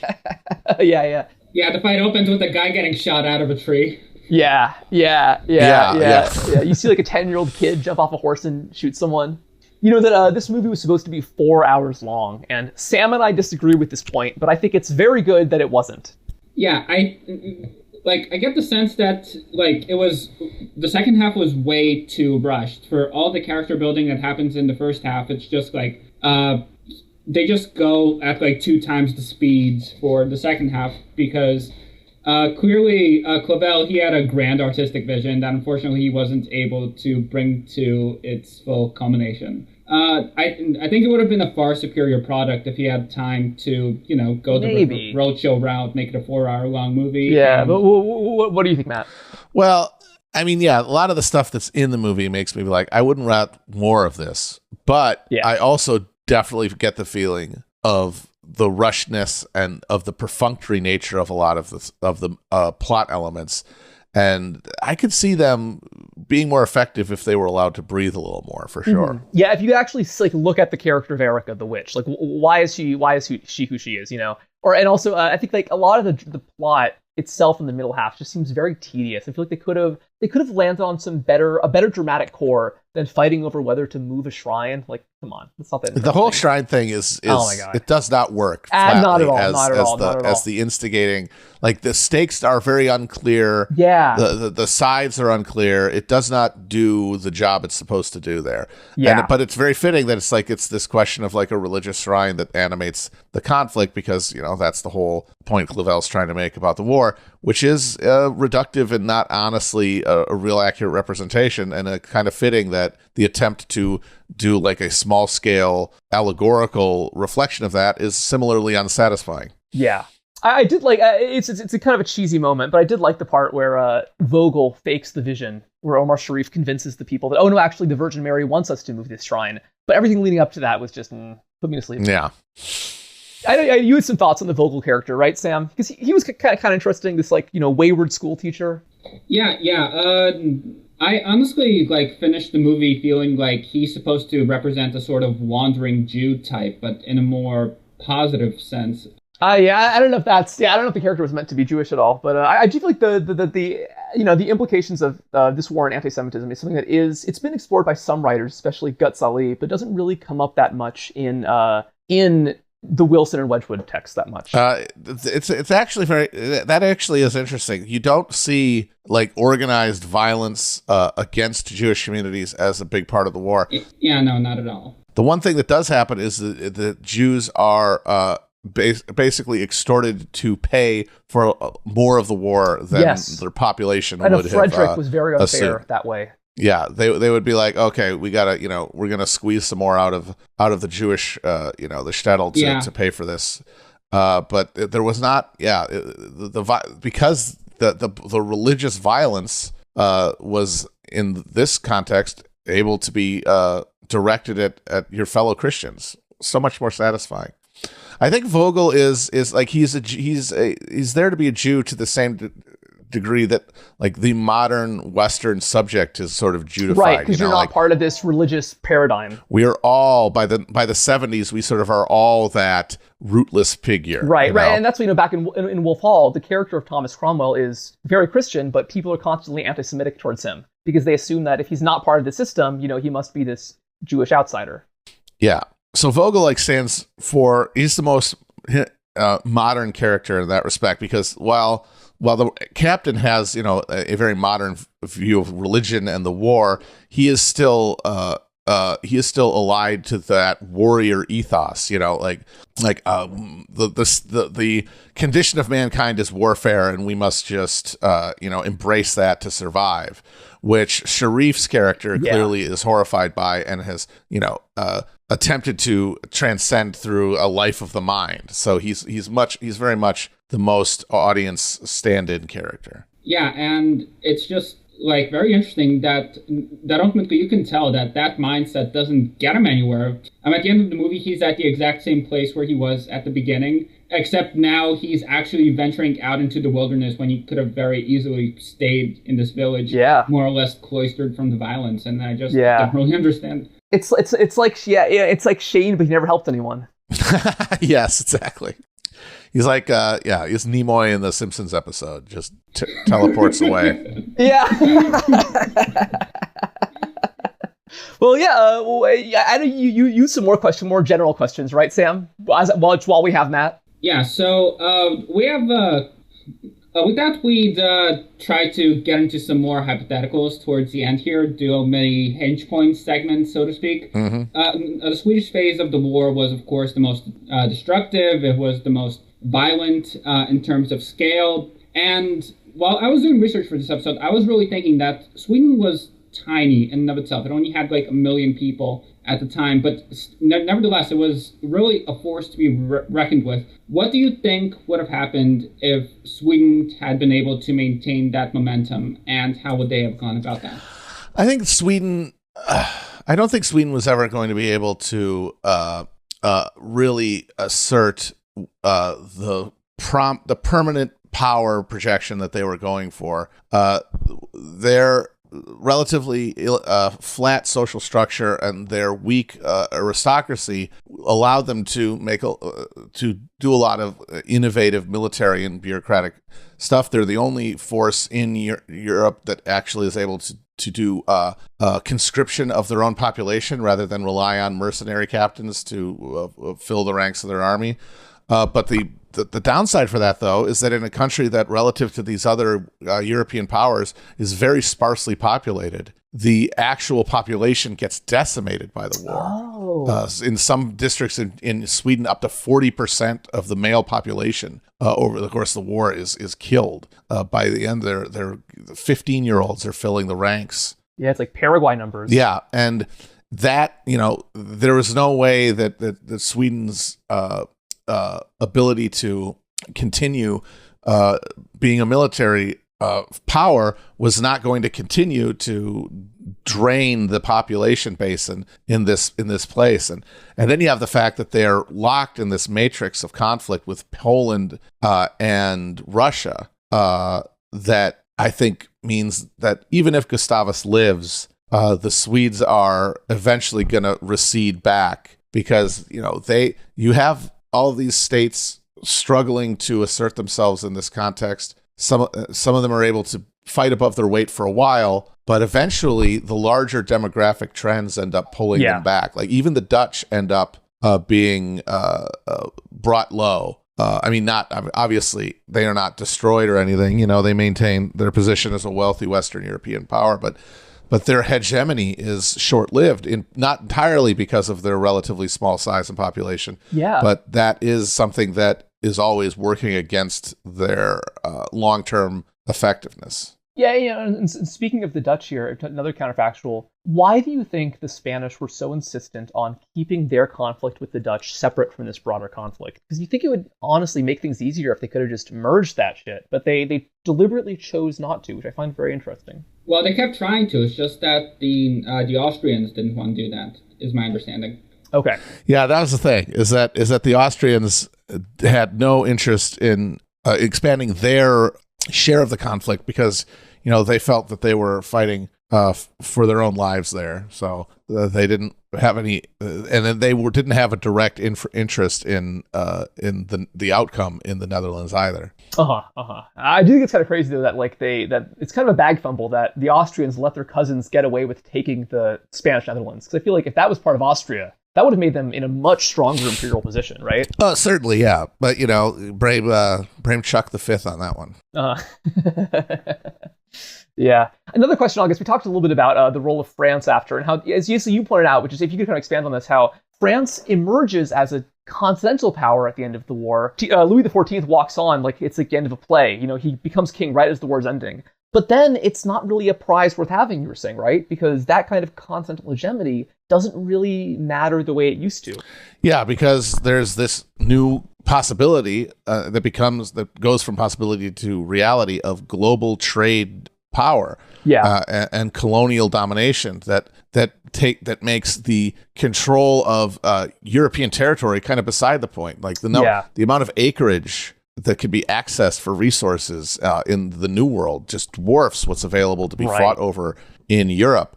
And a large part of the reason that the British are able to steal a march on the French in the colonial contest is that one of the things that Cardinal Richelieu, who was the major domo and sort of the gray eminence for the first half of the war for France, one of the ways that he mollifies noble resistance to the power of the king is by selling offices of state, which gives an investment in the state to these nobles. But not only gives them an independent judicial authority within the dynasty, but also provides the single most reliable investment that anyone could make. Because if you buy an office, you get the fees and monies associated with that office in perpetuity, and you also have the ability to make it a hereditary office and to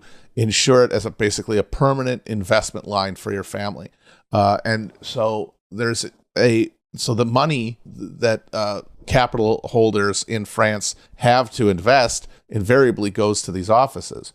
Meanwhile, in England, the Tudors had done a pretty good job of concentrating legal authority and bureaucratic authority in the monarchy itself, and creating a professional bureaucracy of people who were employed essentially by the crown.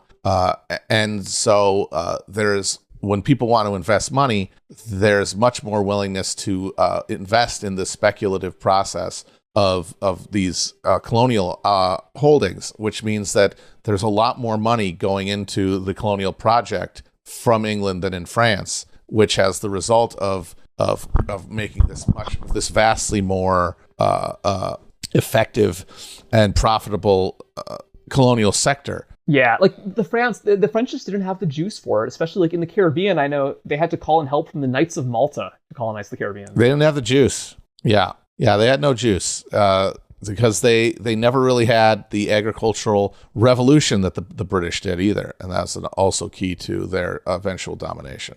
But yeah, all the victory ends up happening in the colonies. The most important consequence of the 7 Years' War has nothing to do with, Prussia's ambitions to, annex Silesia or whatever.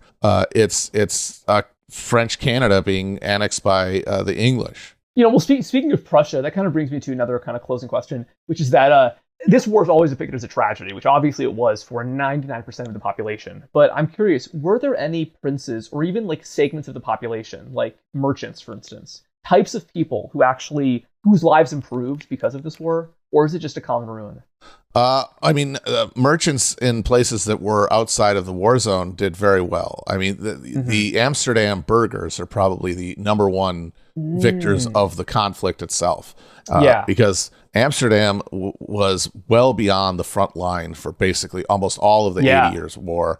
Yeah. So they got to create this trade network. They built the Atlantic slave trade. They became the financial headquarters of European capital out of the war. So they definitely came out on top. So while like millions are dying in Germany, they're just playing with their tulip bulbs. Yep. That's literally like the tulip mania happens in the 1630s. At the same time that in Germany, they're having the most intensive and horrifying witch persecutions of the entire early modern era, because they're actually suffering the consequences and someone's got to pay for it. And that makes me think that the whole supposed Dutch religious fanaticism is kind of just like for show, right? They probably weren't as anti-Catholic as they purported to be.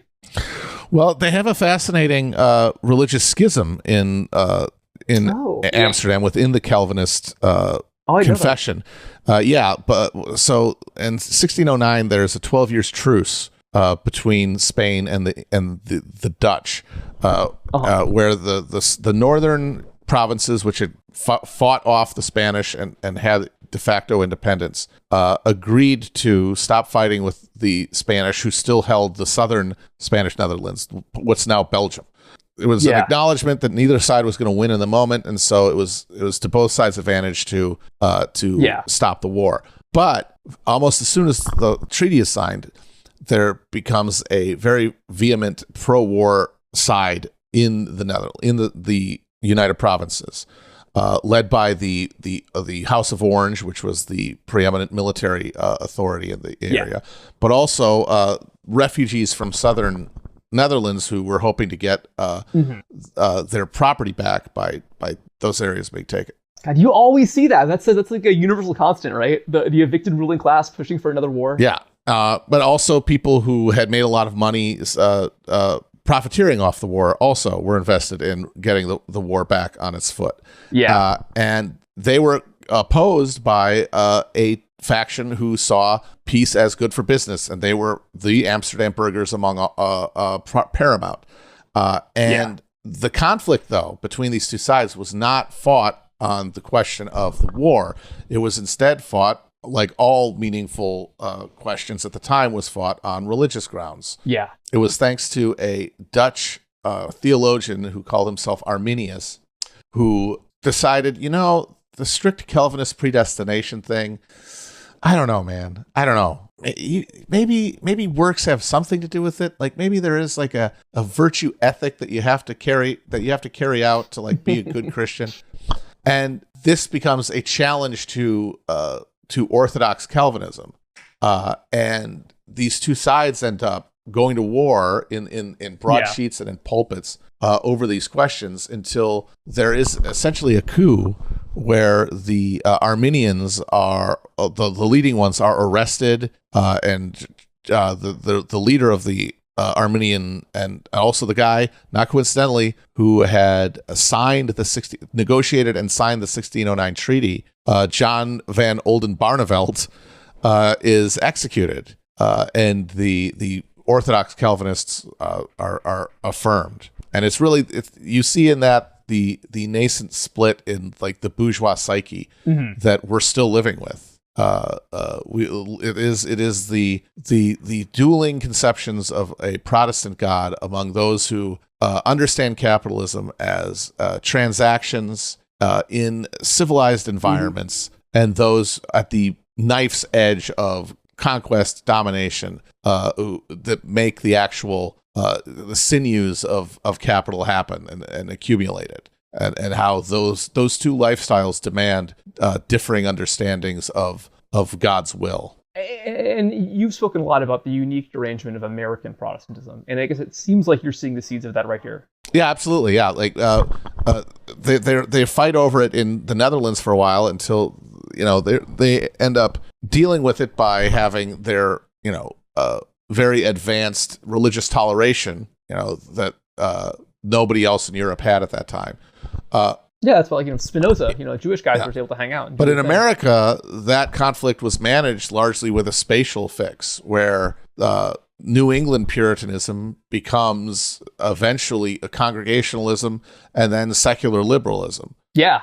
And Southern slave Calvinism becomes evangelical revealed religion. Yeah. Well, the Baptists were formed in the Netherlands. They were like the Pilgrims when they were still in Leiden. That's where that split happened. Yeah. Yeah. One last thing on the subject of the Netherlands. I know that, Sam, you wanted to ask a question about the whole Dutch-Ottoman affinity, right? Yeah. So there was that famous slogan from the period, liever Turk than Paps, a better a Turk than a Papist, basically. And it speaks to a sort of flirting on-again, off-again relationship between Protestants and the Ottomans. Not because the Protestants necessarily were sympathetic to the Ottomans, but it was more like, the enemy of my enemy is my friend.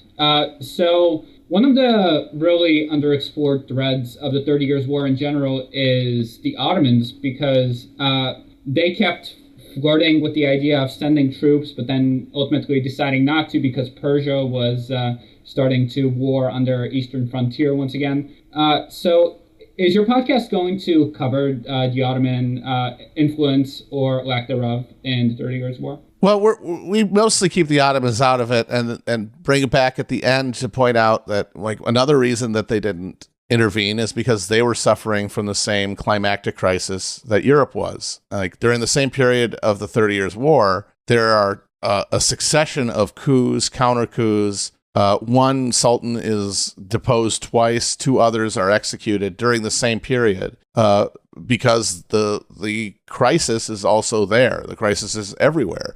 This is the same period in China that the Ming Dynasty is overthrown. Mm-hmm. I never. That's a great. I never even think about that one. Yeah. So that's the main focus we're going to have on them there. Yeah, it's great. The entire world was up in flames. Also, Japan, Russia, like everyone was having their fair share of fun. Yeah, everybody was having a hard time. Interestingly, though, the place where it was probably best to be a European in the world during this period was in New England. Oh wow! Yeah.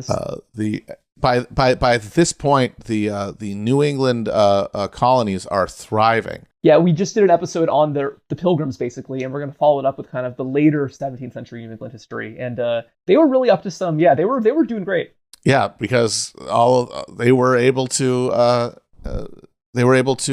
do all of the things that were becoming increasingly impossible in a Europe where everyone had a claim on all lands, whereas they were able to spread out throughout this area that had been depopulated by disease, and then they were able to militarily dominate. Absolutely, and that's the great tragedy of it. I think it was that success which led directly to this violent genocide. If they were not thriving as well, they would have needed the cooperation and the help of indigenous peoples. All right, well, I have one last question to close us off, but before we get there, anything else you want to ask, Sam, before we do the final one? Yeah, you've spoken before about how you think that this period is kind of important for understanding what we're going through and what we're going to be experiencing in the future. What implications can be drawn about our lives and our trajectory from this period? Well, the big one for me is that our awareness of the crisis that we're in creates this apocalyptic mindset, this sense that things are ending like in a permanent and catastrophic way. And that feeling was absolutely shared by people of this moment.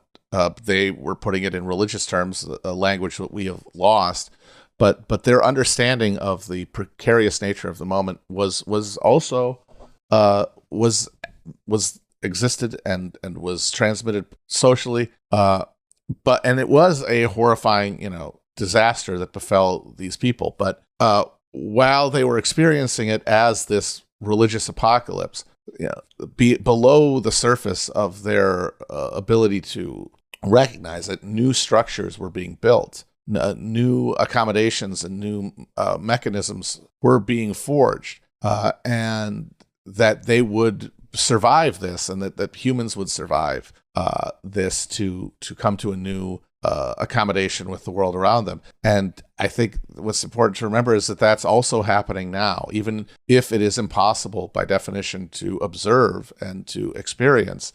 We are also in the process of building the structures of technology, but also thought and social life that are going to persist in the face of whatever crisis, however the crisis unfolds, and that the world may seem to be ending, but it literally always is. Well, thank you so much, Matt, for joining us. This has really been a great time. We have one very last question submitted by one of our audience members, which I think is maybe the most important question of all. Hit me. That is, if you put all of these princes, all these generals into the Thunderdome, just fists and wits, who comes out on top? Who wins the fight? Well, if it's going to be an actual physical fight between all of them, I might have to go with Pappenheim. Pappenheim? We haven't talked about him. Was he the guy who whipped himself for being a former Protestant? Yes, he was an imperial officer who had been a Protestant, converted to Catholicism, and then vowed to suffer a wound for every year he spent as a heretic. And he was horribly injured at White Mountain. After which his nickname was Scarred Heinz. So I just imagine that he would be a real rangy dude, and that like Gustavus was a plumed, cavalier, but at the end of the day, he was a king. Yeah. He was always in a nice pavilion tent or whatever. I feel like when it comes down to the nitty gritty, I would give it to old Scarred Heinz. Adult converts to Catholicism never change. Yeah. All right. I think that Johann George actually has a bit of an advantage here, just because he was so... He's a big guy. Yeah, very hard big guy. You can't underestimate how much that confers an advantage. It's true. A lot of these guys were tiny. The French army in the around this period, the average French soldier was like 5 foot tall. Oh my God. Thank you again, Matt, for joining us. This was really, really fun. I really had a blast with this, and I'm very excited to hear your new podcast, Hell on Earth. Oh, thank you. Yeah, thanks for having me. All right, take care.